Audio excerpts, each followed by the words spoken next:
If you work hard on your job, you can make a living. Then he said, if you work hard on yourself, you could make a fortune. So I worked hard on my job and made a living, but I learned, starting with those extra hours per week, learning these extra skills, I started working on myself. And here's a philosophical phrase everybody should take home. Here it is. Success is something you attract by becoming an attractive person. Success is not something you pursue. It's what you attract by becoming attractive. By becoming attractive to the marketplace. What would do that? Multiple skills? Multiple languages? So, now what else would help you to be attractive to the marketplace besides more than one skill and more than one languages? Could perhaps, like it did for me, multiply your income by 2, and then multiply it by 3, and then multiply your income by 4, and then by 5, and once you get there, it's not that difficult to multiply it by 10, because all you have to do is make sure you become more valuable and more valuable and more valuable. You don't have to work on the economy, because here's the first note. Each person's income is determined primarily by their philosophy, not by the economy. Once I understood that, then I said, well, I don't have to go to work on the economy. And the answer was no. You only have to go to work on yourself to make yourself more valuable. So now here's 5 things I want to share with you. And the first one is your personal philosophy. What could get you more prepared and ready for cashing in on the opportunity of the 21st century? And here's the first one, personal philosophy. Your personal philosophy is like a guidance system that helps you make decisions what to do, what not to do. From the information you get and what you learn and what you know, we decide. Maybe your philosophy would have been 5 years ago never to attend seminars like this. You just didn't go. Now 5 years later, here you are. Something happened along the way to change your mindset, saying, hey, for the money and the time, if I just get one good idea and walk away, it certainly is worth the money and the time. So now that little amendment in your philosophy, you now say, I'm going to regularly go, because it doesn't take but a few ideas to make a great difference in your income, personal life, social life, and all the rest. So now you know that's valuable. A change of mind, a change of idea. So that's what personal philosophy is all about.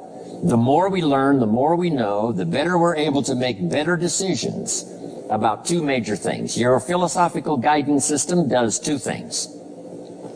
For your notes, number 1, helps you to see the dangers on one side, so you can avoid those.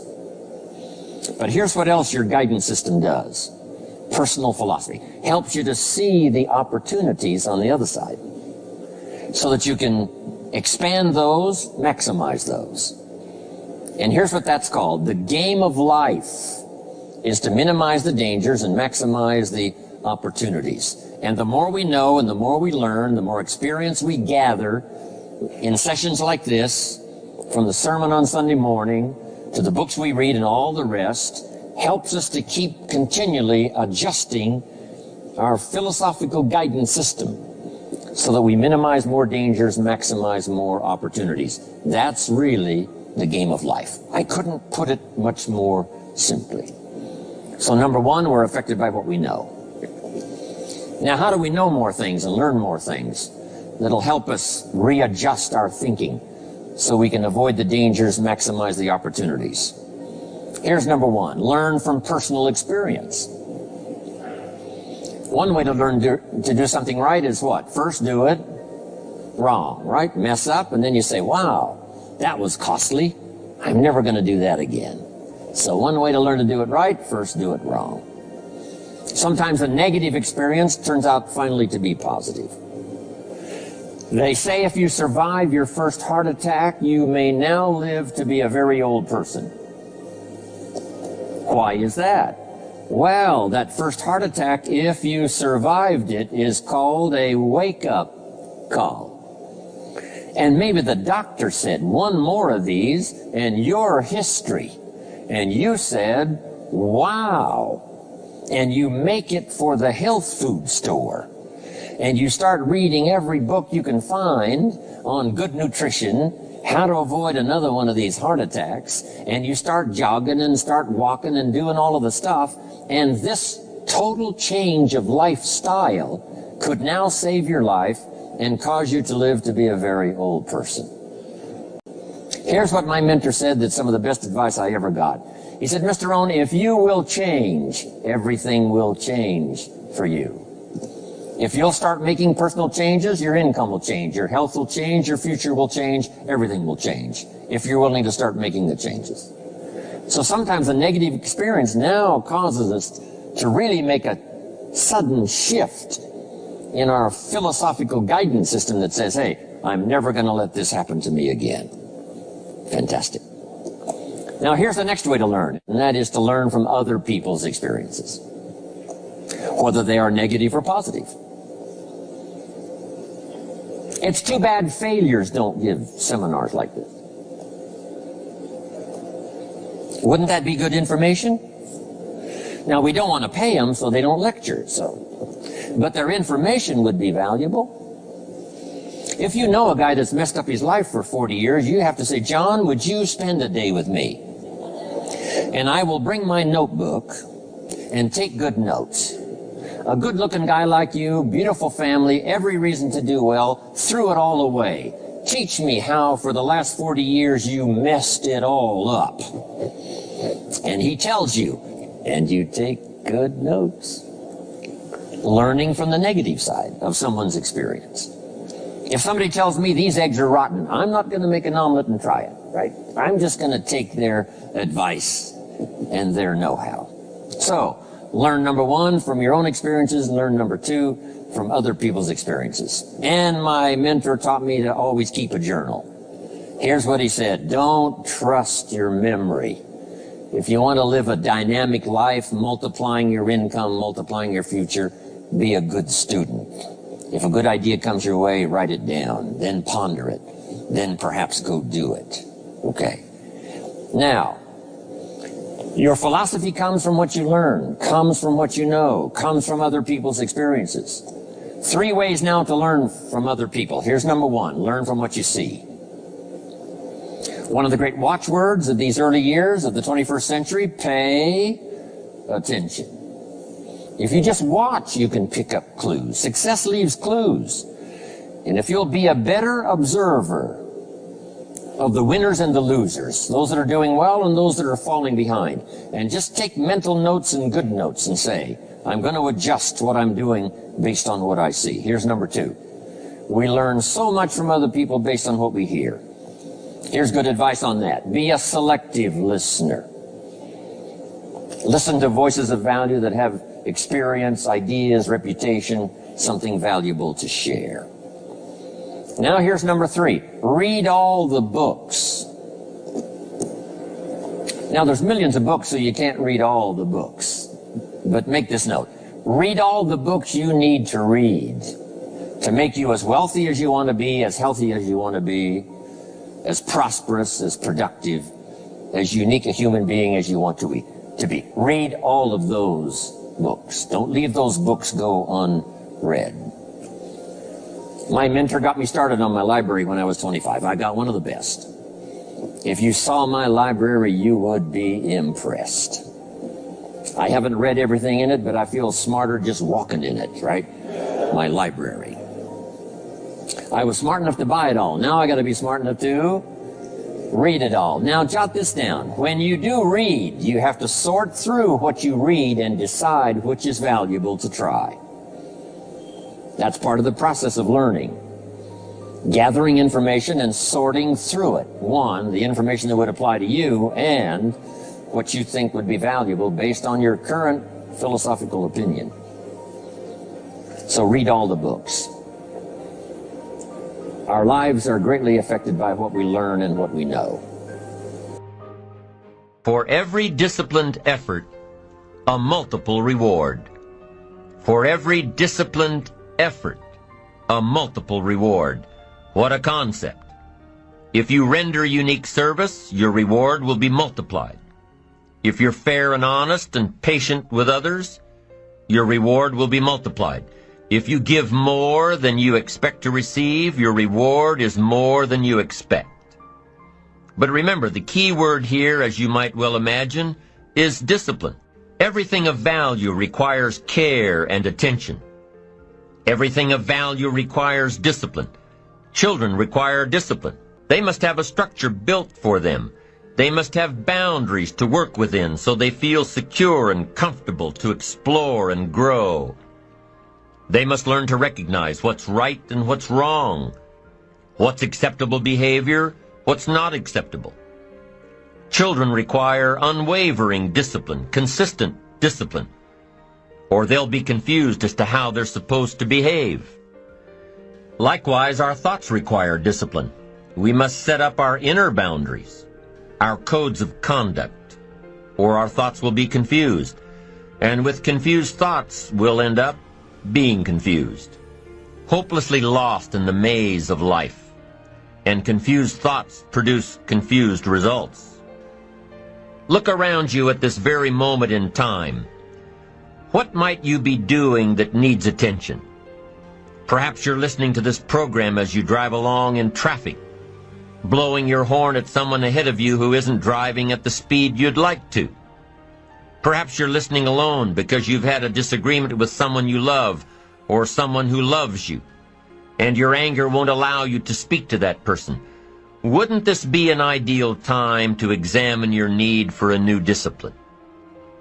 Perhaps you're on the brink of giving up or starting over or starting out, and the only missing ingredient to your incredible success story in the future is a new and self-imposed discipline that will make you stay longer and try harder and work more intensely than you ever thought you possibly could.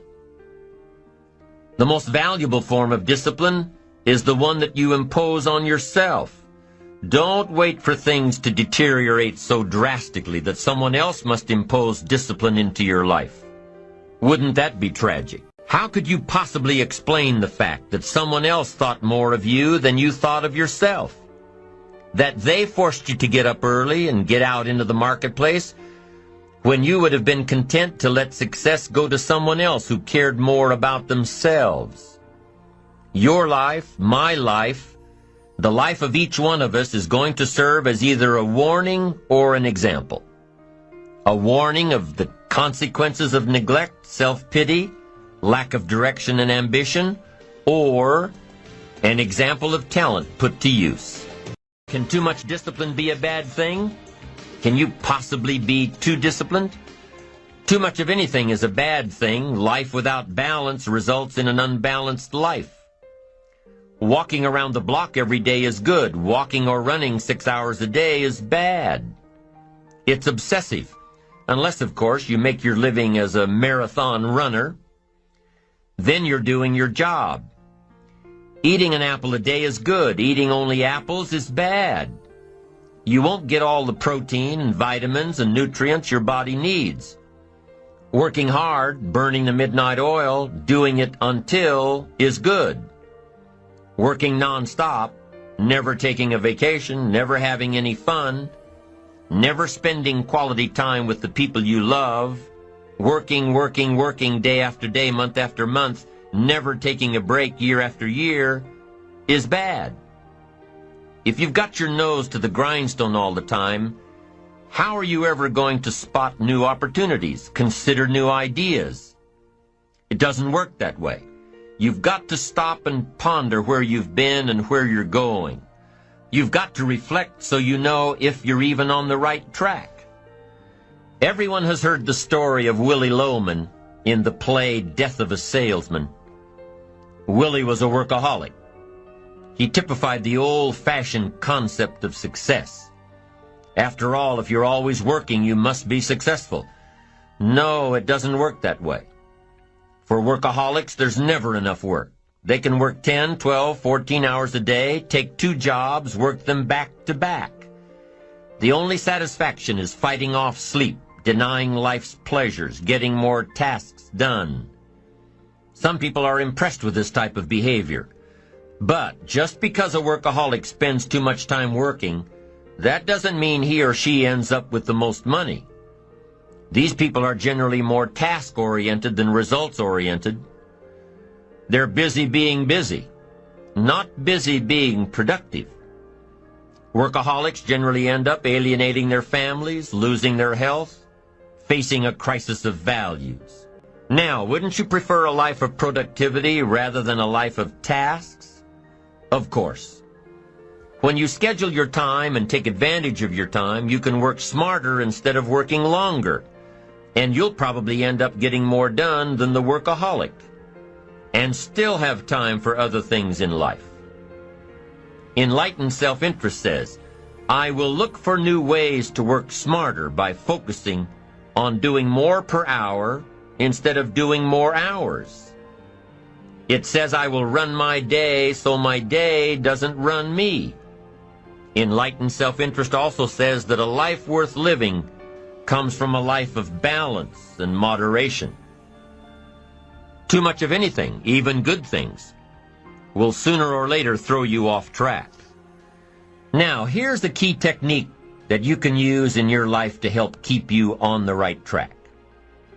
This technique is called visual chain thinking. Ambitious people don't see each step toward their goals as a singular step. Each discipline as a singular discipline. Each project as a singular project. Each sale as a singular sale.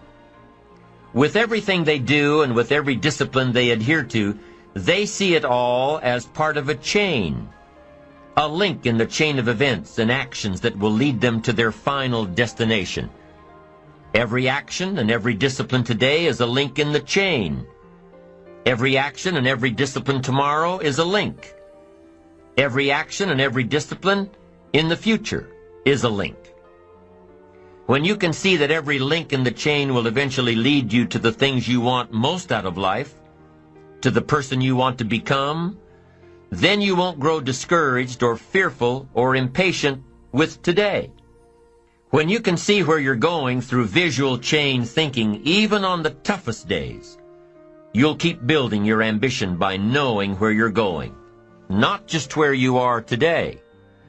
Part of this visual chain thinking is built when you decide on your direction, when you can see where you're going to end up before you get there, when you can see California while staring at the east side of a 14,000-foot mountain. And building your visual chain of thought begins when you have well-defined plans for your career, your family activities, your investments, and your health. Your plans and goals are your visual chain, knowing where you're going before you get there. Develop a plan, a game plan. It's ironic how we all understand the importance of mapping out a strategy for a football game or a basketball game. Not one professional team in the world begins a game without a complete strategy. But few of us take the time to map out a strategy for our lives, a game plan. But it's important. Here's the first rule for your game plan of life. Don't start your day until you have it finished. Don't begin your activities of the day until you know exactly what you plan to accomplish. Don't start your day until you have it planned. And do this every day. I know all this writing takes time and a disciplined effort, but remember that value is the fruitful result of discipline, not hope. Once you've mastered the art of planning your day, you're ready for the next level. Don't start your week until you have it finished. Don't begin your activities of the week until you know exactly what you plan to accomplish. Don't start your week until you have it planned. Just imagine what life would be like if you took time out of every Sunday to plan your week. Come Friday, you won't be saying, boy, did this week fly by. Where did it go? What did I do? No, if you plan your week before you start it, you'll know exactly what you want to do, what you want to accomplish, what you need to work on. If you learn to plan your days as part of your overall game plan for the week, the parts will fit much better. Your days will be better, more effective. You'll be working smarter, not harder. And when you've learned to plan your week, guess what? You've got to plan your month. Don't start your month until it's finished. By developing a game plan for your days, your weeks, your months, by developing and following your game plan, your days and weeks and months all become part of a bigger plan, a bigger design, a long-term view of your life, a visual chain. You'll start gaining a greater perspective of it all because you are planning. It takes great discipline on your part, but it will soon lead to a new habit, a habit of mastering your time, a habit of discipline that will lead you to the good life. First of all, let's define worry. There are many ways we could describe it. Worry is fear painting pictures in your mind. And if you watch that mental movie too long, you get a false picture of how things really are. Worry is a mental broadcasting station, and more often than not, it is false or at least distorted propaganda. Worry has that sneaky way of stopping short of giving you all the facts. Worry is often the trickery of mentally filtered facts on the negative side and the bold declaration that these are all the facts. Worry has the mental audacity to suggest that the elevator only runs one way, down. Many times worry is a 5-alarm bell for a wastebasket fire. And worry is a depletion of constructive emotion. It's wasted mental energy. It's like letting the starter run the battery down when the car won't start. And worry is most often a lack of all the facts, a lack of full understanding, a lack of total information, and an unpreparedness of ability, knowledge, talent, courage, faith, and all the other virtues. That should give us a better definition of worry, and remember, left unchecked, it can become like a mad dog loose in the house, and the sorrow and pain and regret is too large a price to pay not to do something about it, and to do it now. You see, if you contemplated the total sum of human suffering long enough, it would drive you mad. You must understand how life is: human suffering, man's inhumanity to man, war, disease, poverty, but it must be in what I call its rightful ratio of your mental and emotional time. So much for what worry is. The next question is, what can I do about it? What is the first step? My best advice on this is to first recognize worry for what it is, admit what it does, and then decide you now want to be free. It first starts with decision on your part. And may I add, well, you should decide. Why let worry continue to take money out of your pocket and bank account?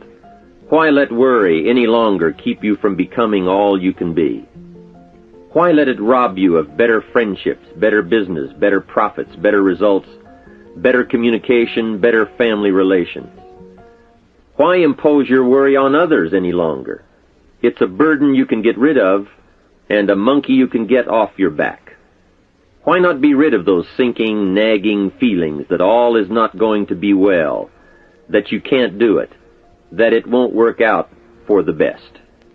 Worry is undue concern that takes up too much of your mental and emotional time. Now, we must all be concerned. Hey, life is no joke except to the jokers. Life and how to live it is a serious matter. It is risky, full of peril, and there are constant threats to the good we want and to the pursuit of happiness. However, it is undue concern, or concern that takes up too much mental time, that begins the harm. It's like a family planning a wonderful trip. While they certainly should be concerned about the condition of the car, the tires, and making sure they pick the proper route, it would be foolish to allow themselves to be completely turned negative with the thought that they might crash and kill the entire family.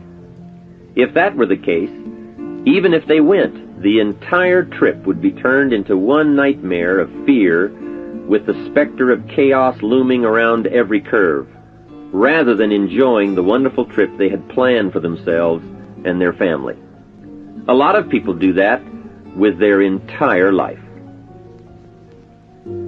So, start to make these declarations. And if you mean it, they will start you on your way to confidence and adventure, free of the worry habit. Say first, I've had it with worry. I'm tired of being beaten down and hassled with all those negative mental pictures. I refuse to be tricked by false facts. I'm really not that weak. Never again do I want those sick feelings inside, those mental false alarms. I'm tired of the drain on my resources. I'm tired of the embarrassment of the lack of confidence. I don't want people, especially my family, to see me in this state anymore. I've got more to offer. I refuse to let my life be short-circuited any longer by letting my mind run wild with a distorted view of the facts, whether I bring it up or if it comes from someone else. Prove it to yourself. Think back over all the things that you worried about, all the fantastic, catastrophic events that your well-meaning advisors had told you were going to happen. Be pleased that none of them ever happened to you, or else you would not be alive today. 90% of the things you worry about never happen anyway. All of us have had these well-meaning advisors who want to appear larger in the eyes of those they wish to advise, and who immediately rear back and describe every single bad option they can think of that might possibly happen. By the time they have finished, the one who has come for some confidence and some help wonders why he even bothers to live anymore. And the fact is, those things are never really going to happen anyway. Bring to question now what your mind tells you or what others tell you, and pledge not to go for false alarms. I've had it is a good beginning. This first step will start you arguing with your worry thoughts. Soon you will start to examine your fears and worries to see if they are valid, and you won't let your mind play those mental tricks any longer. It is possible to destroy any emotion you have, including worry and fear, by a very simple process, and that is, analyze it to death. Drag it out on the table and look at it. Weigh it against all of your past experiences. Make sure this one can stand against all the past facts you have. You will now start to use worry instead of letting worry use you. It's a beginning, being in control instead of out of control. You will now let concern and the first signs of worry prompt you to learn, ask questions, and look at all sides in order to evaluate true, positive, constructive action. Now you can say, I will let fear advise me of the facts, but I won't let fear tell me these are all the facts. Nor will I let fear determine my reaction to the facts. I will gladly take up the war of faith over doubt, reason over fear, and positive expectation over worry. So talk to yourself right now into a change of attitude. Be persuasive. Go all out. Show yourself the hell if you don't, and the good life of answers and progress if you do. Say to yourself, what a fantastic feeling it must be to stop the panic drain on my mental energy, emotion, and physical strength. Imagine putting all that saved energy and emotion and strength into my action plans for the good life. Hey, accept the challenge. Believe your beliefs, doubt your doubts, stay on the campaign to give worry a bad time. Like being your own conscientious judge, say, I've had it with the presentation of a one-sided story. I sustain the objection that worry has failed to bring out all the facts. I despise these mental courtroom maneuvers that try to belittle my client, me. I demand the whole truth, and if worry will not be silent, I may cite him for contempt of the court of reason. Call up that scene often when worry wants to hassle you with the same old tricks and the same old results. It will work every time.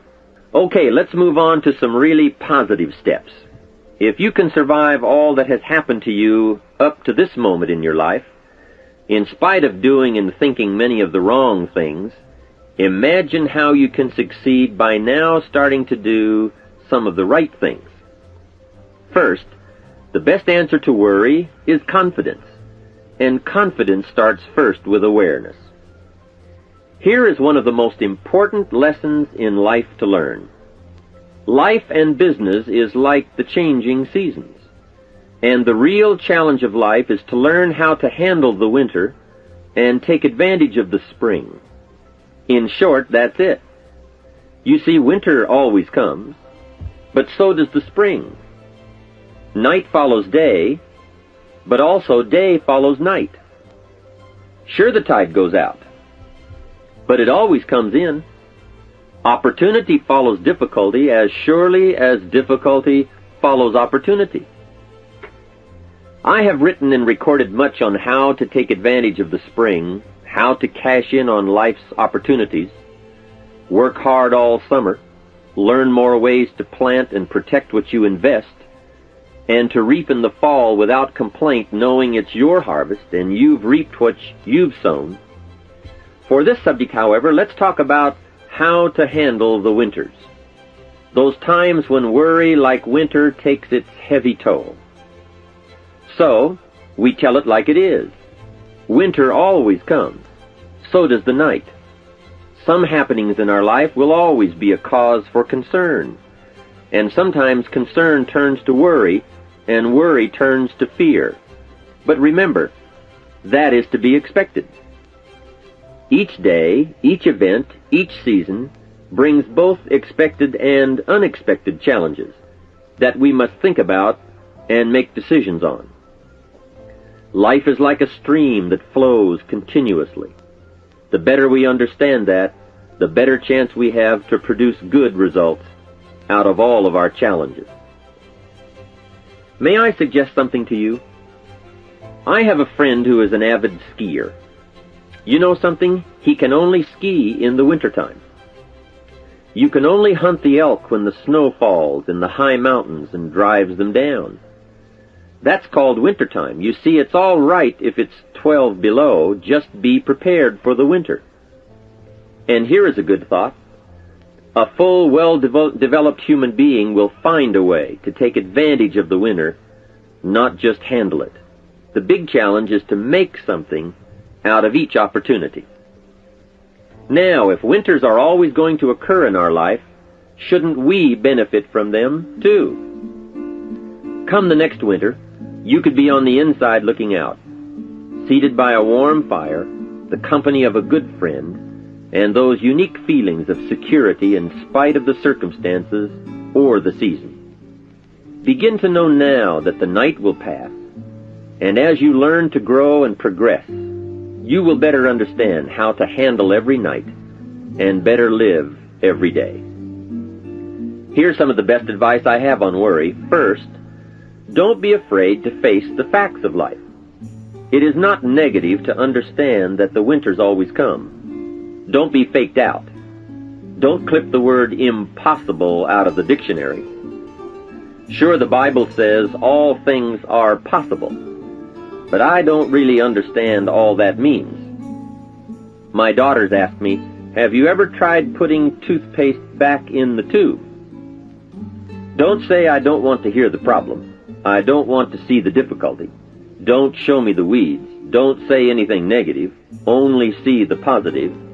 That's foolish. There is a thin line between positive thinking and kidding yourself. And remember, there's also a thin line between faith and folly. Here is the key. Humans have the unique ability to see it as it is, and they also have the ability to see it better than it is.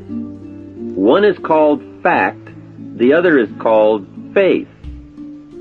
Faith you develop, facts you acquire. The facts you acquire are essential. It's like belief. You constantly must find facts to support your belief. Faith says, I will move mountains. It doesn't say, I will move mountains if someone gives me a bulldozer. I'll move a mountain if they will build me a road up there, if the weather's nice, if they give me a shovel. Faith just says, I will move mountains. Faith doesn't ask for a result to prove its existence. Faith is because it is. And remember, people die for faith. And some people give up everything they own, their life, for faith. Many years ago, over in Vietnam, a Buddhist monk did a very clever thing. He did the ultimate in political dissent. He burned himself to death. That toppled the government. That was faith. Totality begets totality. Here is a good prayer. Help me to see it as it is, and help me to see it better than it is, and then inspire me to act. Facts and faith and action. What a combination for personal progress. And action puts fear to flight. An Old Testament phrase says, watch the ants, you sluggard. Consider their ways and be wise. Not a bad suggestion. The study of ants. What do they do in the summer to prepare for the winter? That's a lesson in life and survival. Happiness, wealth, peace, security, success, safety, friendship, reward, results, and all human achievement comes from a growing ability to understand and handle the changing seasons. And so we come right back to the theme of our entire enterprise, self-development. Learn to work harder on yourself than anything else. The key to all success in economics or mental health is self-development. It will all change for the better when you change for the better. It's what you become that really counts. And you are the only variable. So a good statement is, you can't be all positive. You can't be all confident. You can't be all faith. But confidence and faith and courage and inspiration can dominate worry and fear. Physical and emotional forces are always at work, and something will win and conquer. Make sure you give yourself the best chance to get mental and emotional domination over all of your challenges. And here is one of the master keys to the good life. Developing the intelligence and accepting the challenge of putting all of your emotional experience into their rightful ratio. Beginning this progress can bring about the most dramatic changes. You see, disappointment is like winter. It always comes. It is foolish to say, don't be disappointed. But you must learn to discipline your disappointment. If it dominates 51% of your time, you're in trouble. Continued heavy disappointment is like 12 months of winter. And 12 months of winter leaves very little alive. Use the guidelines of seasons to adjust to all the meaningful things that happen to you. So concern, fear, and disappointment, like many human emotions, serve a useful purpose as long as they are kept in their rightful ratio. Left unattended, the weeds take over. Disappointment rules. Worry breaks loose. Fear gets the upper hand, and doubt moves in.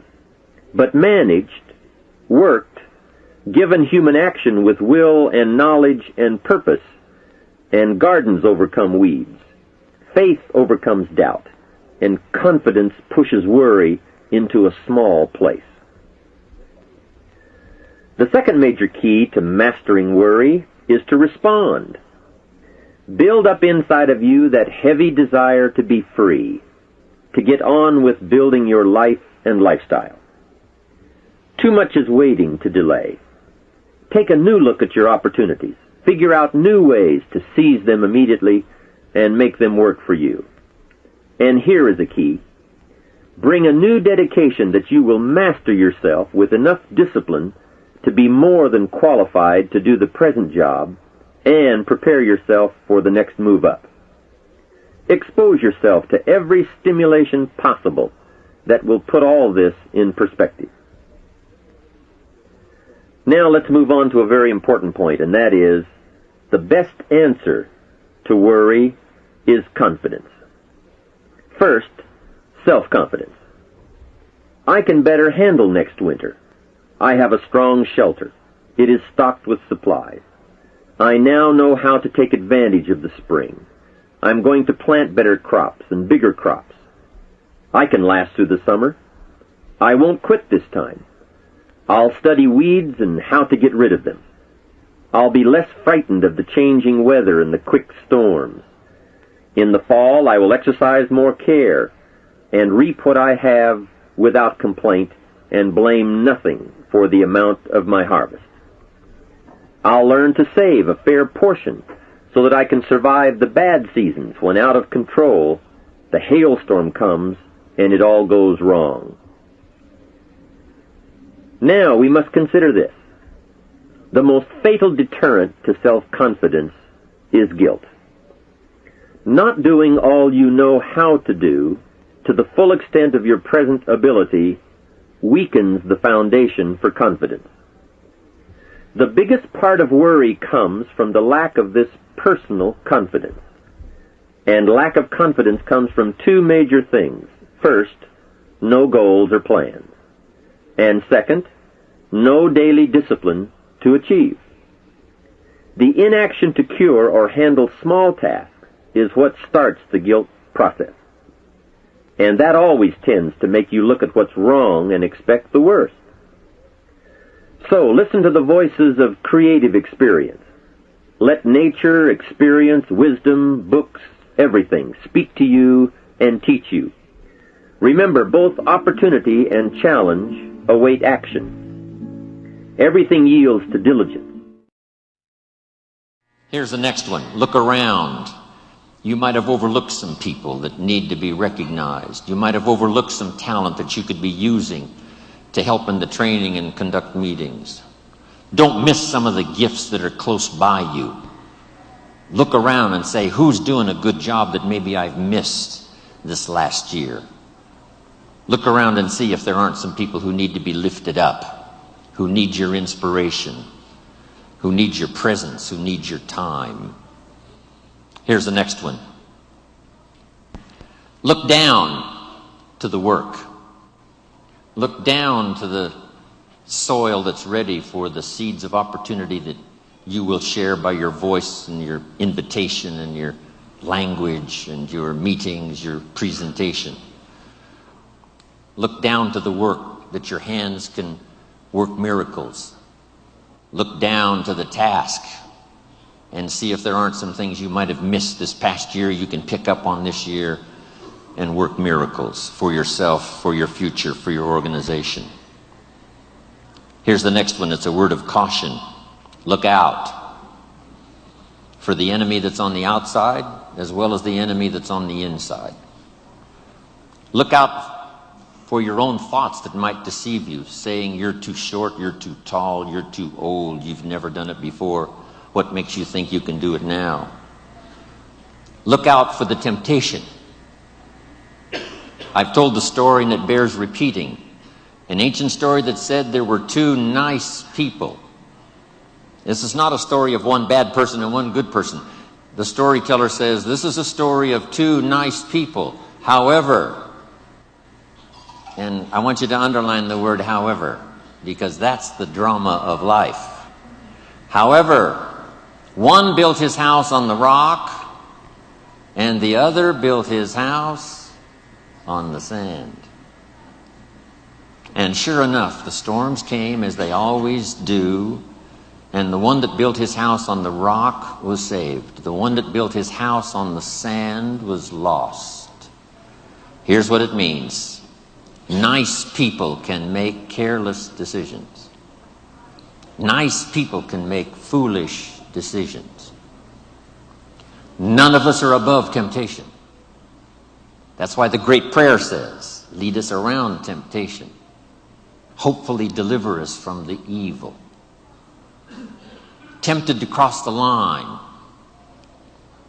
A customer shows up across the street from where you live. And it's so easy to say, rather than being taken care of by someone who lives so far away, I can take care of you because I live just across the street. Don't listen to the tempter. Stay on track. Build on the rock. Look out for your own mind that would tell you your dreams can't come true. Look out for your own thoughts that would tell you that it's not going to work that well for you. Look out for that. Here's the next one. Look inside. Some of you have just started to develop your talents and your skills and your abilities. Some of you have done enough to reach this level, to reach these tables, to be in this room. But I promise you, if you go home and take another look inside, here's the question to ask. What else could I develop of my mind and my spirit and my talents and my ability that would make me more valuable to myself, to my family, to my organization? What else could I do? How far could I reach inside for something I haven't found yet? Here's the next one. Look up to the God that made us all, to a higher power that's still within reach. Draw on that spiritual part of human existence and human life. It'll work miracles. Once in a while I get a letter. Guess what it says? Dear Mr. Rohn, while you travel the world, please remember, we pray for you. I thought, wow. That's what I felt at 39,000 feet. When I was a little weary and tired, somebody in South Africa was saying a prayer for Jim Rohn. All of that unseen miracle stuff that we all touch at times in our lives. I'm asking you to look up and draw on that experience, that comfort, that uniqueness that makes us who we are. There's nothing you can do about the past, but you can do a great deal about your future. You don't have to be the same person you were yesterday. You can make changes in your life, absolutely startling changes, in a fairly short period of time. You can make changes you can't even conceive of now. If you give yourself a chance, your abilities will grow. You have untapped talents and potential that you haven't even reached for yet. And as time goes on, you'll be able to reach deeper and deeper.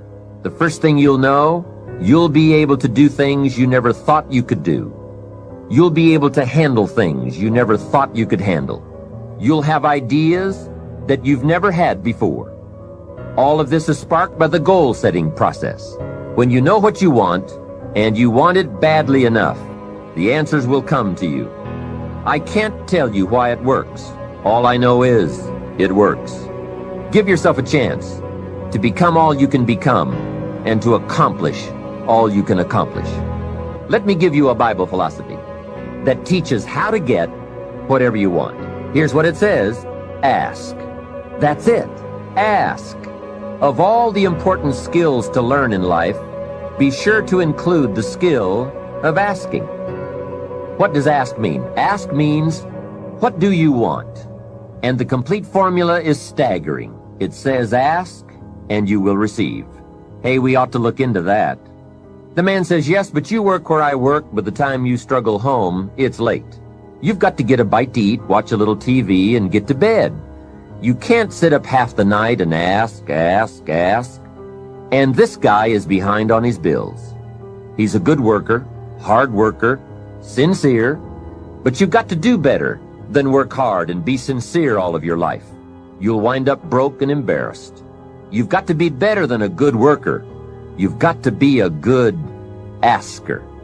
Let me give you some key points on this asking and receiving, setting goals, asking of life.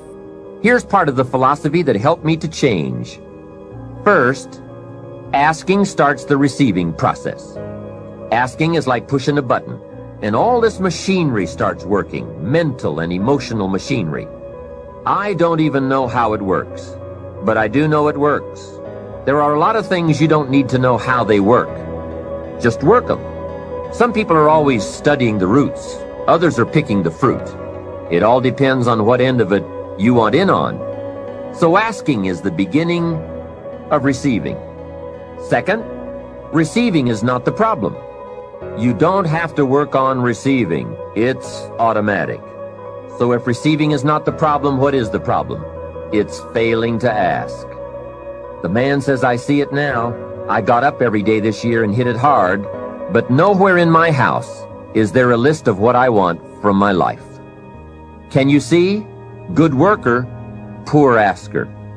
Third, receiving is like the ocean. There's plenty, especially in this country. It's like an ocean here. Here, success is not in short supply. It isn't rationed, so that when you step up to the window, it's all gone. No, no. Well, if that's true, what is the problem? Well, the problem is some people go to the ocean with a teaspoon. Have you got the picture? A teaspoon. What I suggest you do in view of the size of the ocean is trade your teaspoon for at least a bucket. And you will look better at the ocean with a bucket. Kids won't make fun of you. Now, here's something else to remember about asking. There are two ways to ask. One is ask with intelligence. It didn't say ask intelligently, but I'm sure it meant that. Don't mumble. You won't get anything by mumbling. Be clear, be specific. Intelligent asking means how high, how long, how much, when, what size, what model, what color. Describe what you want. Define it. Remember, well-defined goals are like magnets. The better you define them, the stronger they pull. And give your goals purpose. Answer both questions. What do I want? That's the object. And the second question, what for? That's purpose. Purpose is stronger than object. What you want is powerful and it will pull. But what you want it for is more powerful. Here's the second way to ask. Ask with faith. Faith is the childish part. It means believe you can get what you want like a child, not an adult. Many adults are too skeptical. They've lost that wonderful childlike faith and trust. Don't let that happen to you. Believe in, have faith in yourself and your goals. And get excited like a child. Childlike enthusiasm. Nothing can beat it. Kids think they can do anything. How exciting. They hate to go to bed at night and can't wait to get up in the morning. Develop that kind of enthusiasm toward your life and your goals. And be curious like a child. Kids can ask 1,000 questions. Just when you think they're finished, they come up with 1,000 more. They'll drive you to the brink. But it's really a virtue. Have plenty of curiosity. Ask questions. That's how you learn.